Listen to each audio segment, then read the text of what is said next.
All right, welcome everybody to another episode of the ShopNotes Podcast. I'm your host, Phil Huber. Today is episode 069, and the topic of today's conversation is moving on and things we avoid.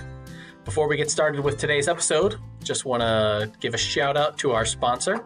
This episode is brought to you by Shaper Tools, makers of Shaper Origin, the handheld CNC router that brings digital precision to the craft of woodworking. Tackle joinery, cabinetry, hardware installation, and more with speed and precision. Try it risk-free in your shop for 30 days. Visit shapertools.com to learn more. Okay. One of the things that we did today already, because it feels like today's been a full day already. It has. I'm sore already. Yeah. Is we did a little spring cleanup in the workshop. So for those of you who are listening on Friday or whenever you're listening to this, if you go to the Facebook Live for May 6th, you will see an update on our workshop and how we've gone through and given it a good clean out. And frankly, it needed it, even though, I don't know. I mean, even though with the pandemic, a lot of people weren't working in there as much as normal, it was still out of control. Lots of dust.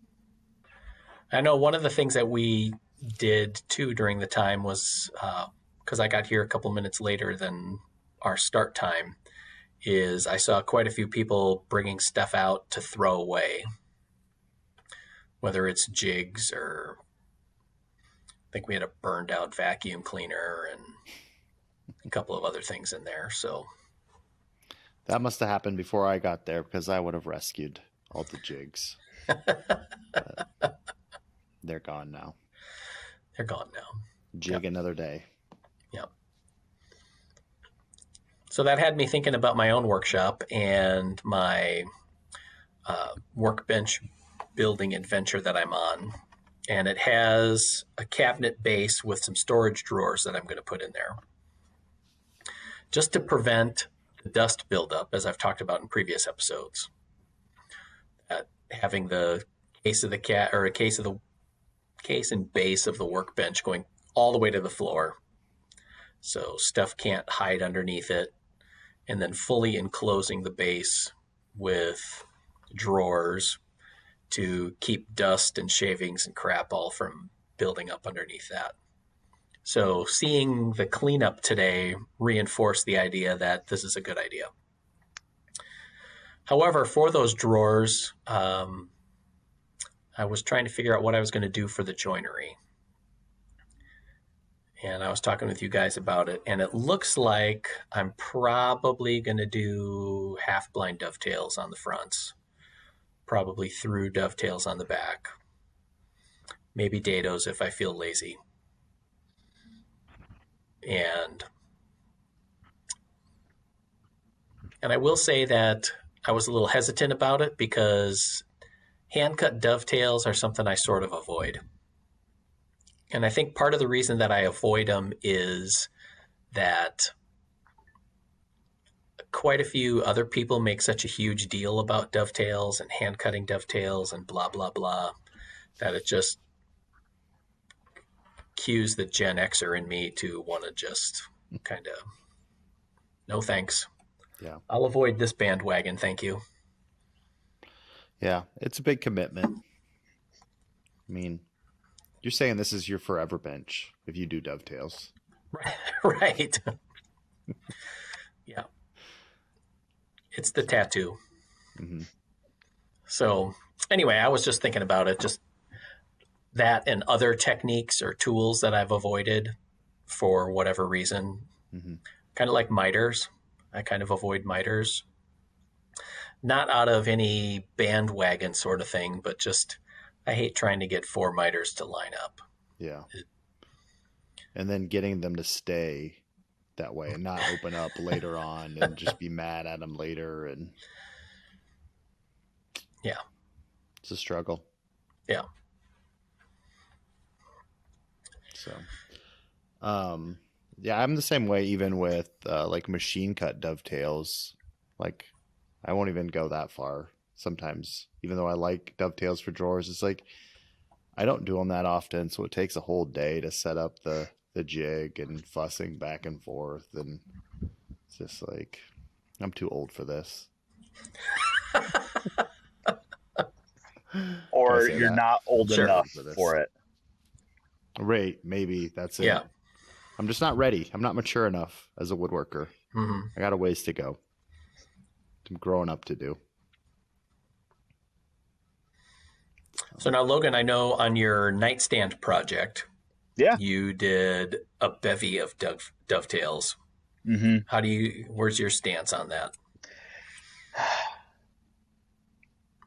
You know, for the longest time, and I still say it, dovetails are not a every project thing for me. Like, it's just not a.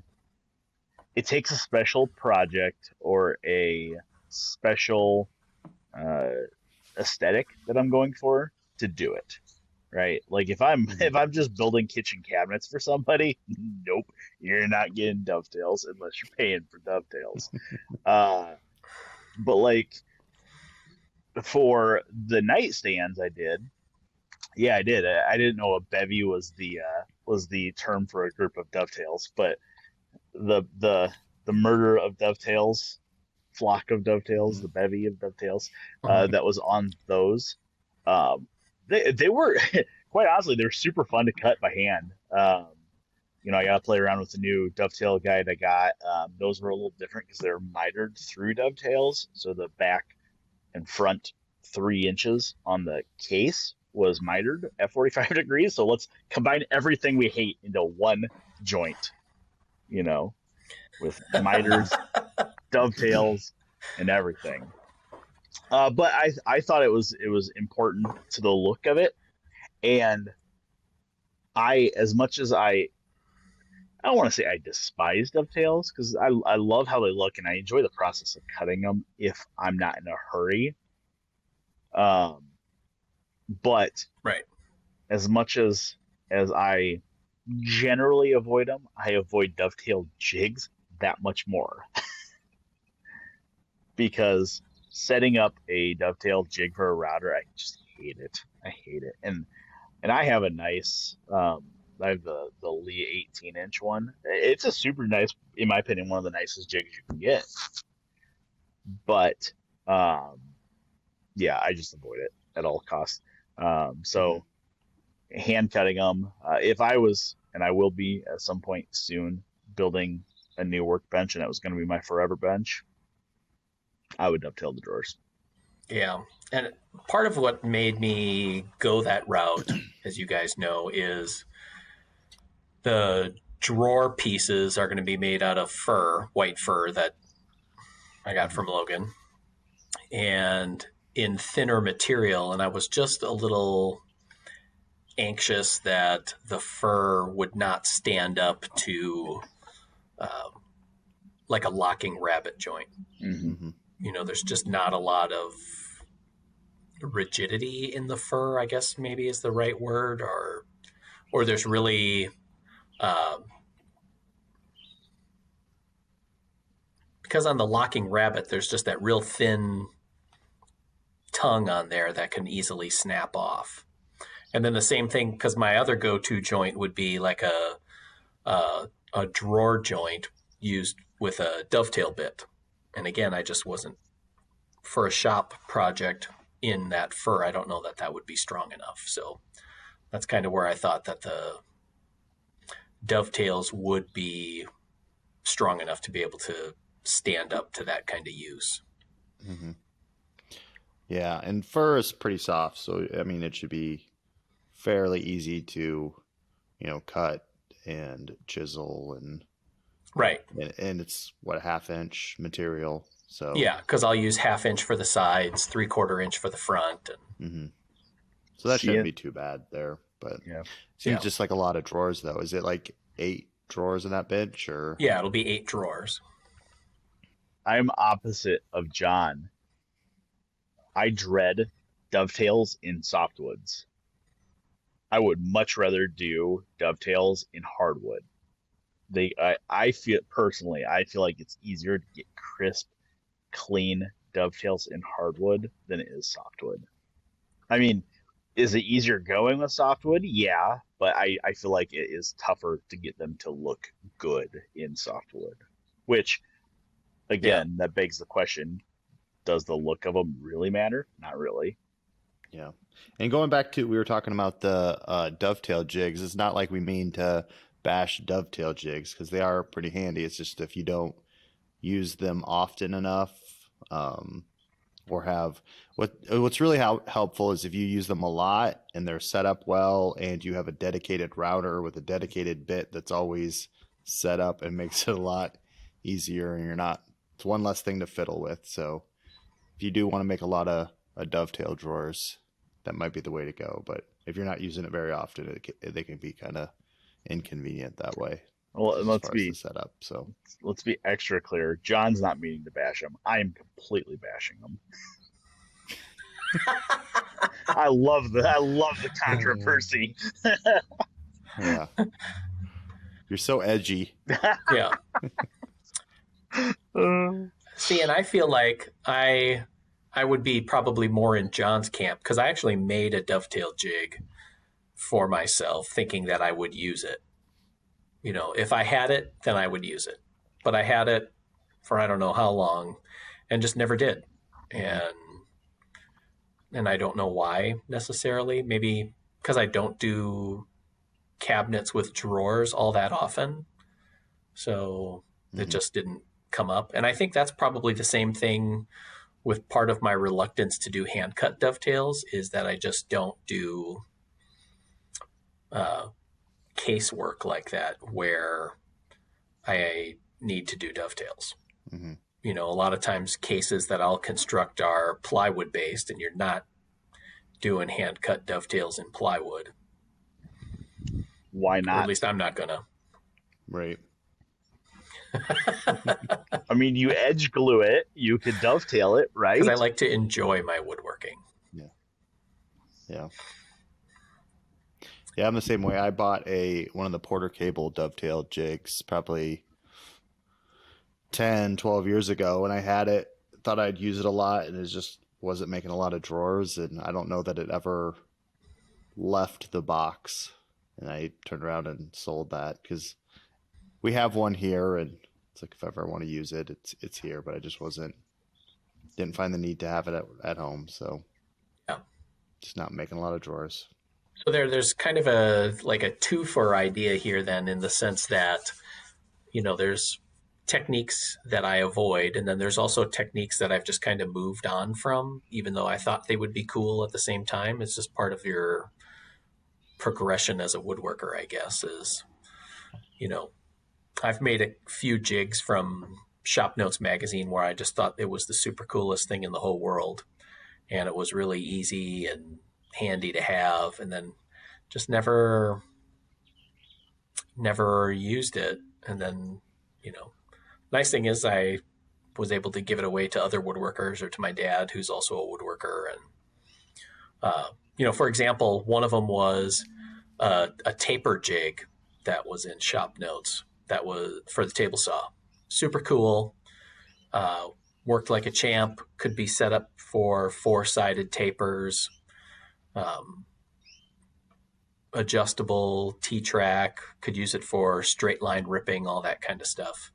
And I found that I just never did it. And anytime that I did taper something, for me, it was just as easy to mark the line, rough cut it with a bandsaw, 5 swipes with a hand plane, and there you are. Have you guys had any techniques or tools that you know, I know, John, you've talked about the dovetail jig. Anything that you've just kind of moved on from? Yeah. I had a mortising machine for a while too, and it was the same thing where it's like it took up enough space where it was in the way, and it was just as easy to go, you know, drill it out at the drill press and chisel it out rather than have a whole another machine. So that's one of those things that I let go, you know. Or I'll use a router a lot of times to do, you know, longer mortises, and it does pretty well. So I've just found that I just didn't need another machine that did the same thing as the machines I had already. So moved on from that. Haven't looked back. So how about you, Logan? You know, first of all, I will say I love my mortising machine. So take that, John. And yeah, maybe I just wasn't setting it up very well, or wasn't, sharp enough, or because the one I've used here, or maybe the wood I was using was too hard that it was harder, so, Yeah. But the one I've used here is a lot better. So maybe it was a me problem, it was a user problem. So see, error. I just feel like I don't get near as good results drilling and chiseling. I like the square bit. I like just a one and done. And yeah, it takes up some room, and I stick it under the counter in my shop, and I don't pull it. I pull it out every couple months and use it, but it's one that I will keep in my shop just because I like it. There isn't a ton of machines that I just straight up don't use. In my shop, I'll take that back. In my shop, I don't have a thickness planer, and I don't have a jointer. Now, could I, once I end up in a bigger space, will I get them again? Yes, I will. But I have not missed them at all. And I haven't missed them because anything I am doing in my shop that I need to resize a part or flatten or surface a part, it's generally of a size and quantity that I enjoy doing it with a hand plane. I can see that. I was going to say, I don't have a planer or joiner in my shop at home either, but I use them all the time here at work to flatten and resize and do all that. But I could see how you could live without it, but they are pretty handy to have, but they're space hogs. So yeah. Well, they're nice. What I have found is that if I need to joint a part, let's say, a couple swipes, like Phil said, 5 or 6 swipes with a hand plane, joints an edge just fine. If I need to thickness a part, let's say I'm going from 8/4 stock down to 1.25 inches, 3/4 of an inch material is a lot to hog off, even though I have a scrub plane that could do it. I just would prefer not to. So I just resaw it down to, if I'm going to 1.25 inches, maybe resaw it to 1 inch and 5/16 on the bandsaw, and then I go ahead and hit it with hand planes for the last 1/16 of an inch, and it smooths it out. So, yeah, that's kind of, that I will say there is one tool in my shop right now that I kind of was having a little bit of a love affair with when I first got it, and I just don't find myself using it anymore. And that is my Tormek style grinder that I have. Really? Yeah. And it works great to get a hollow grind on stuff, but it's never my, I think my opinion would be different on it if I used it for my finish or my final sharpening, but I don't. So I always hollow grind on that, and then I bring them to a stone. So I can do exactly the same thing with my bench grinder with a CBN wheel, and it's a lot faster, and I don't have to mess with water. So from that standpoint, right now it's just taking up some space, and it might get the boot. That's kind of crazy. Yeah. It's been warned. I mean, it works great. I just don't feel like I need to continue to have it in my shop. Yeah, and I think that's it too, is like, it's not necessarily that you've moved on from it necessarily. It's just like, it's still useful, but it just for the space that it takes. Yeah. Kind of like me with getting rid of my table saw that I did, primarily for space reasons. I still use the table saw around here now, and I have no problems with it. But now I was going to go back, John, for the drilling out and cleaning up mortises. We've shown that technique approximately 11 billion times in the magazine. Mm-hmm. And I have to say that that's one technique that I usually avoid. That's another one. And I don't know what that says about me. But for an episode that we filmed this week, I showed and demonstrated that very technique. And I felt I did better on it, even though I was drilling. The parts were maple, which is a material I generally avoid. So I was wondering, like, what's your process on creating mortises with a drill press that maybe other people could benefit from? Mm-hmm. Well, such as myself. Yeah, not using hard maple would be the first one. But I don't know, just good sharp Forstner. Well, I usually use a Forstner bit if it's over a half inch or over under a half inch brad point bit, because it's just better at clearing chips, and the little tiny Forstner bits don't get all clogged up and burn and all that stuff. So just doing that, and lots of overlapping holes. So you're removing pretty much all of the waste other than maybe some little tiny nubbins on the side. And then, so you just have to clean those up, and then just square up the ends, or not square up the ends. You could round over your mortises and be just fine. But I guess just using the right bit and getting as much of that waste out of there, and usually drilling out the mortises a little bit deeper than they need to be, because you always get that little schmutz at the bottom you're always fighting if you're trying to cut them the exact right size of depth. So go deeper than you need to, and for a little clearance. Now, are you using a Forstner bit that matches your final mortise size? Because I know, like Dylan, he's kind of an advocate for undersizing the drilling and then cleaning up with a chisel. I usually go shoot right for the right size. I think, I can always, because I usually do the mortises first, so I can cut the tenons a little wide if need be, and then clean them up with a shoulder plane. Okay. So, but usually just shoot for the right size, because if you're using the drill press with a fence, you're getting a pretty straight drilling pattern. So I don't know, it works for me. Okay. There's just less to clean up that way, and maybe it's just because I use dull chisels. It's easier. Less hand tools. So. Right. There was a follow-up question that I had with that now, and I can't remember what it is.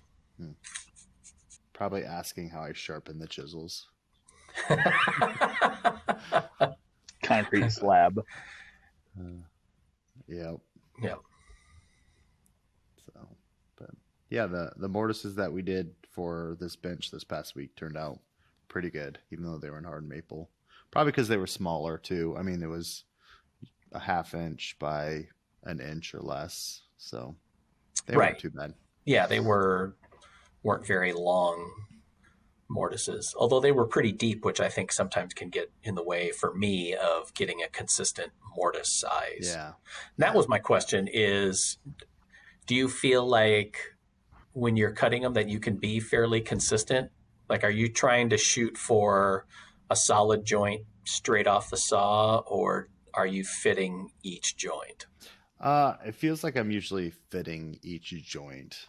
Because as it gets deeper, it's harder to keep that consistent width and keep it square, and so they're all probably a little bit different. So usually fitting, like I said, with the shoulder plane, it usually makes quick work of cleaning up the cheeks of the tenons. Mm-hmm. So, but I know. As hand tools go, I don't use them a lot, but I have found that here in the shop, grabbing the shoulder plane is one handy thing to have around. Yeah. So Logan, when you're using a mortising machine, to ask the same question John did, how much hand work do you have to do per joint, or are you able to feel like you have interchangeable tenons? Usually I feel like I have pretty good joints off of the mortising machine and table saw. Um, if for some reason I'm being lazy and sloppy with my mortising, because I don't have the super cool XY table on my mortising machine that we do in the shop, which makes it significantly easier to kind of dial everything in if I'm in a hurry and being sloppy. Basically, it ends up being sloppy. Then I will fit each tenon. But usually, if I'm taking my time going how you should work, then usually I can get a good fit off of the saw. I do always try to aim my tenons snug off the saw, and then I will shoulder plane or hand plane down for a good fit. Recently, I've been super interested to try it, and I haven't done it yet, but I've been super interested to try the peening technique for the tenons. So getting a like really tight fit, like you'd have to hammer the joint together, but then taking the tenon over to a little, swedge block and smashing the tenon down with a hammer to compress the fibers, and then when you glue it, it swells back up and is a really really tight fit. But I haven't tried it yet, but I would like to at some point. All right. I've done something similar with loose tenon joinery, where I made my loose tenon stock, and I thought I had a decent size or match to my bit, but it wasn't. It was still a little heavy, so I was able to use I just put the little tenons in a machinist vise and then kind of squeezed them. Same thing. Yeah. Glue on, stick them in, and then get a solid fit there. Yeah. And quite honestly, recently I've been doing a lot more loose tenons. I don't know what it is. I think it's just the pure simplicity of because a lot of the stuff that I have started to build in the last 3-4 years has not been based on any design or plan other than a preconceived notion in my head. So it makes it a lot easier to just say, hey, this case needs to be 19 inches wide. I got 3/4 inch stock. I take 1.5 inches off that, and my rails are 17.5 inches. So, and then you don't have to take into account tenon lengths and all that jazz. I would much rather just cut the parts to size. It's kind of the same mentality I think that people must get when they have a domino, which I do not have. None of us have. But I found myself doing loose tenons a lot more, and I really enjoy that type of joinery work. It feels like assemblies go together better. You're not fighting parts.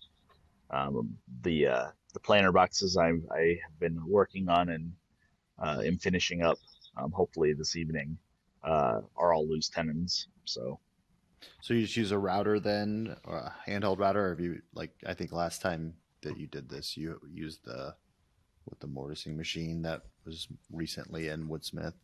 Yeah, I use that more helpful than just. Yeah, with the size of these parts, because they were all a full 2-inch thick stock. I used the mortising machine that was recently in Woodsmith with a big old milling bit, and that worked super slick. Otherwise, what I have been doing is I've been making just templates with cleats on them, clamp them in place, use either a guide bushing or it's always been guide bushing. Just use a guide bushing inside of them. And quite honestly, then doing it that way, the size of the mortise doesn't really matter. So that's one thing that drives me nuts. Talk about avoiding something. I avoid any calculations I can when it comes to guide bushing sizes because there's a lot of numbers there. So usually I just make a template that's slightly bigger than the guide bushing, and then whatever the mortise ends up being because the size of the tenon and the mortise really, as long as they're about a third of the thickness, doesn't really matter. So that's why a lot of my jigs that I use with a guide bushing, I end up just going with a 1-inch outside diameter guide bushing, and then the math becomes a lot simpler for me. Yeah. And then I can, because a lot of times then I'll just go off of center lines. All right. So you guys got any projects that you're working on right now? Well, in my garage, I was cleaning up and I found a display case that I started building December 2008. Really? 2000 and so you know it's old. Yeah, it was going to be a Christmas present for my wife, and I got all the parts. It was I don't know what season that would have been of the Woodsmith shop, but it was a version of the display case that was in Woodsmith. It was poplar and stained. Oh, Java. that cabinet. Yeah. It's like 3 or 4 feet tall on a little base. Yep. Glass doors. It's a small thing, and started building a craftsman style version. So it's got rather than poplar, it's coarse-sawn oak and paneled sides rather than just solid wood. And so I got all the parts ready, got the panels done, the case is ready to assemble, the door parts are there, the base parts are there, the top is there, the back is cut. And I knew I wasn't going to get it done by Christmas, so it went into a pile, and I said I'd finish it later. And it's one of those projects that got wrapped up and moved from old video studio to garage to back to video studio to garage, and then now apparently it was at the bottom of the pile in the garage. So it's like, hey, I didn't really ever have a real need for it. It was just kind of one of those things that I was building, and so it never really got done.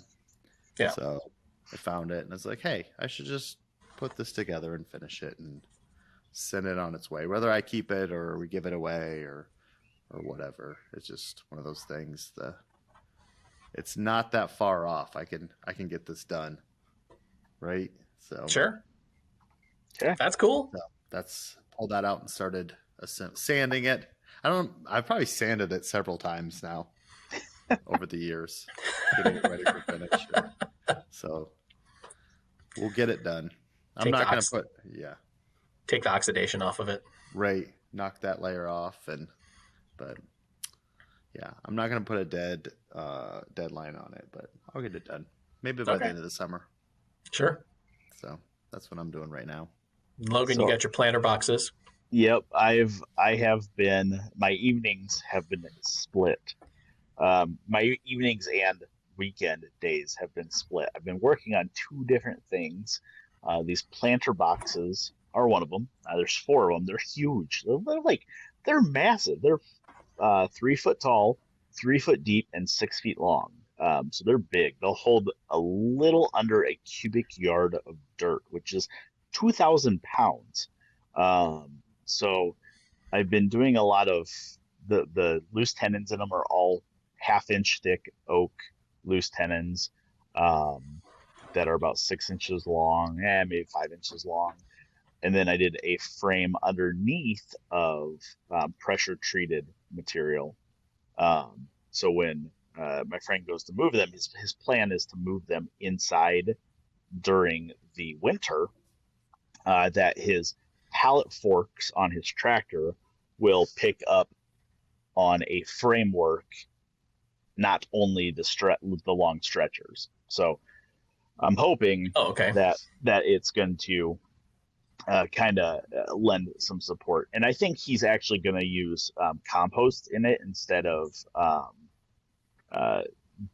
dirt, which is technically lighter. I think black dirt's 2,000 pounds or so per cubic yard, and the composted dirt's like 800 pounds. So hopefully it'll work out better. Only thing I left to do tonight and tomorrow night, because these are for Mother's Day, the only thing I have left to do is install some galvanized steel in the panels. So that'll be fun. Okay. Be a long afternoon with a cutoff wheel in my angle grinder cutting the galvanized panels to size. But the other thing that I've been working on, which I am so unbelievably excited about, and I've been filming it as I've been doing it, is I have been adding the hydraulic kit to my sawmill, which has been really fun. So it's been like kind of peck on it, a couple hours here and there in the evenings, like after the kids go to bed, or last weekend we were camping right down the road, so I was able to come back and work on it a little bit.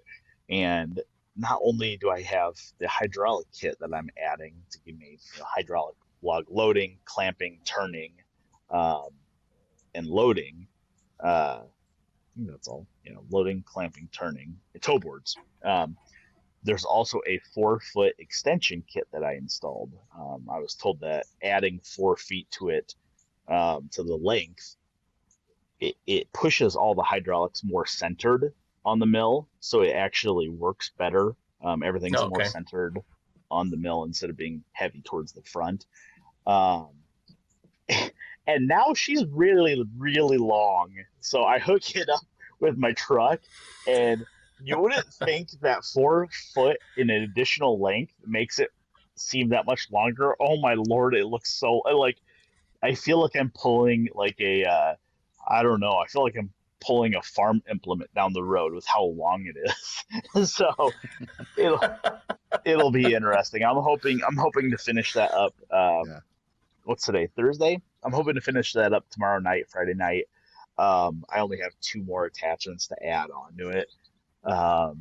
And what that hopefully will allow me to do is try them out Saturday. I have to go mill for somebody over by Cedar Rapids, and they have a lot of logs. So I'm hoping that I can wrap that all up and go do that, test them out this weekend. So I'll be interested to see how that works. All right.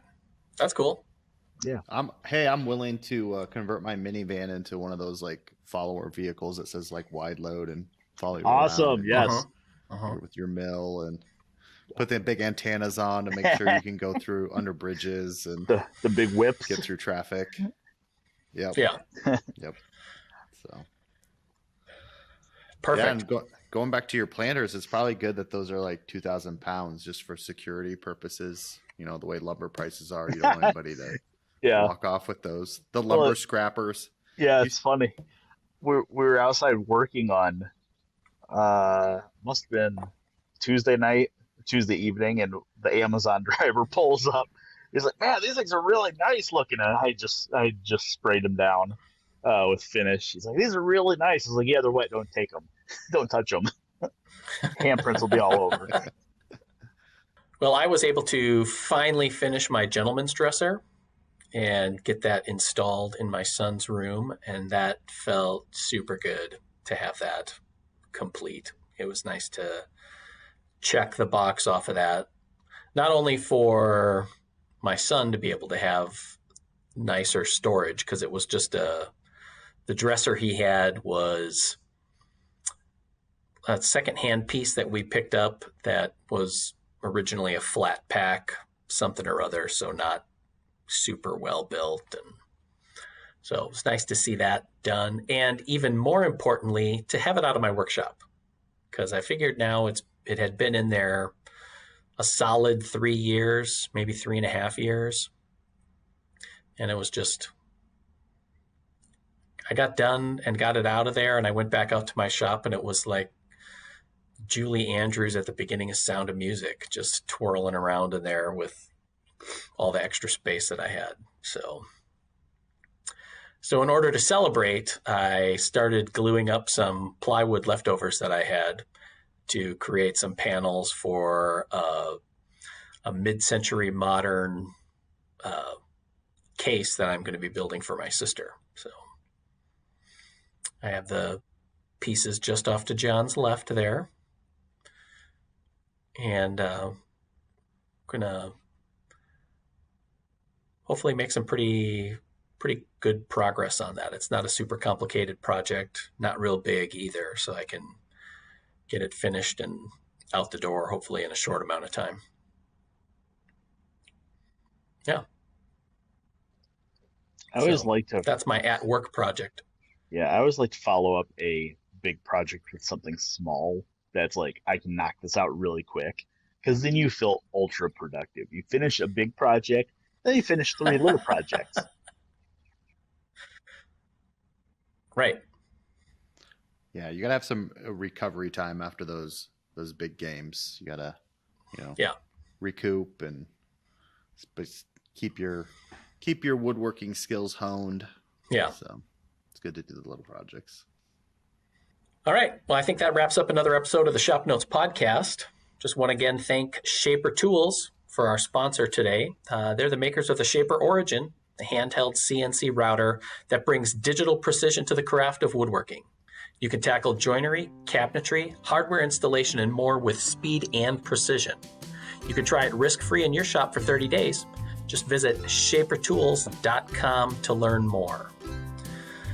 Once again, I want to remind everybody that you can watch the ShopNotes podcast on our YouTube channel. It's also a good place to leave any questions, comments, or smart remarks that you may have. Otherwise, we'll see you again next week for another episode of the ShopNotes podcast. Bye, everybody.